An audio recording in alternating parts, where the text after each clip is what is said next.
Oyo usiku ayogera kono kubanga yebambeeno mu officer. Njeru yenyigidde emivu gy'okubba ettaka ly'abantu.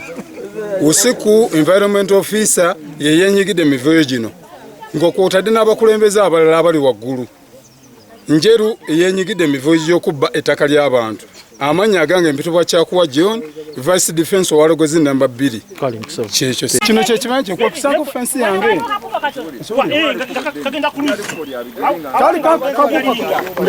Kakire wanyali ngeri okiwulidde.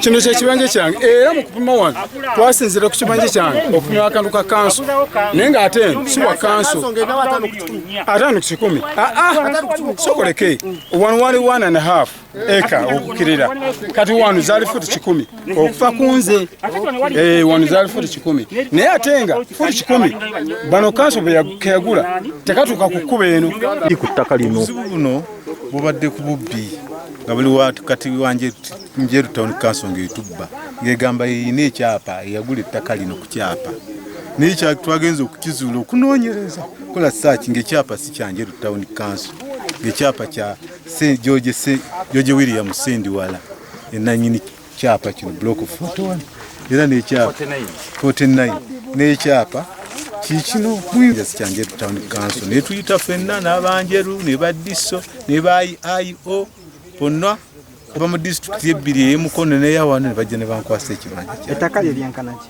ettaka lyange lisingako mu eka 2 town council badde efuuse town council tubadde tetukyalina mirembe era juzi twafiirwa omutuuze wano Katundu omukka oguva mu kasasiro okukakkana yali mukozi waabwe naye okukakkana ng'omusajja afiiridde awo mu ngeri gye tutategeera bagenda okumukolako postmortem ne bazuula nti no kyava kuki kasasiro oyo yagala environment officer neta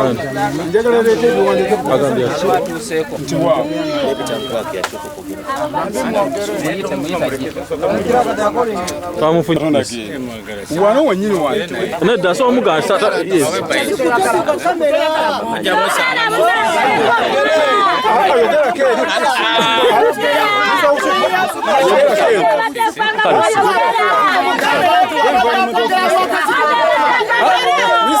oyo usiku ayogera kono kubanga yebambeeno mu officer.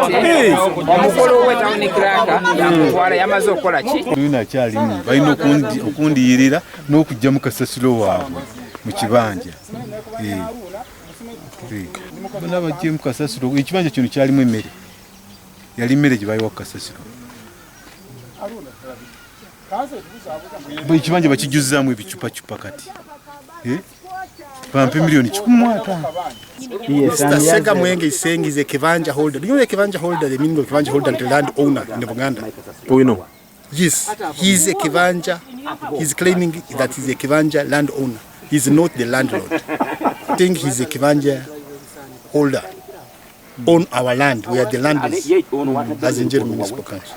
Twetaaga okulaba nga tupulaninga bulungi kuba ne kasasiro neera nga wolaba physical plan eya Njeru municipality talina kubeera mu bitundu nga bino kuba wajjuddewo abantu bangi kyetaaga okufuna ekifo ekyesuuliridde okulaba nga kasasiro tabeera mu bantu kuba mumanye era ye bagaba ne plan so balina okukola kaweefube okulaba nga babeera ne plan ennungi nga district leero tuzze wano nzizeewo ne bamemba ba district committee omuli diso muli DPC wa Njeru division n'abakulembeze abalala oluvannyuma olw'okuwulira enduulu ezaakubibwa omu ku batuze ate era okuzzaako emabega nga ne ku lunaku lwa Easter kitaffe mu Katonda Right Reverend Dr. Kazimba Mugalu yatuusa okwemulugunya ku nsonga emu yennyini eno ng'agamba nti municipal council Njeru municipal council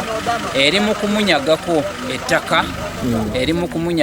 ettaka eri kunyaga ku mutuze Ssegamwenge era ng'ettaka eryo ne ow'ekitiibwa oyo abadde alinako akakwate. Leero ntukunganye n'abakulira ne town clerk owa Njeru municipality nga naye waabadde n'abakulembeze abalala ne environment officer ne tukkiriziganya era nendagira nti teri kuddamu kulaba nti kasasiro oyo asuulibwa wano. Ekibanja kino kya muntu. Municipal council egamba nti erina ekyapa. Landlord amateeka gagamba ina okubeerawo n'ow'ekibanja naye n'akola ki n'abeerawo. Tekitegeeza nti bw'obeera landlord ng'olinako ekyapa ate ojjako era ku makya oleete kasasiro oteeke mu bibanja byaki eby'omuntu.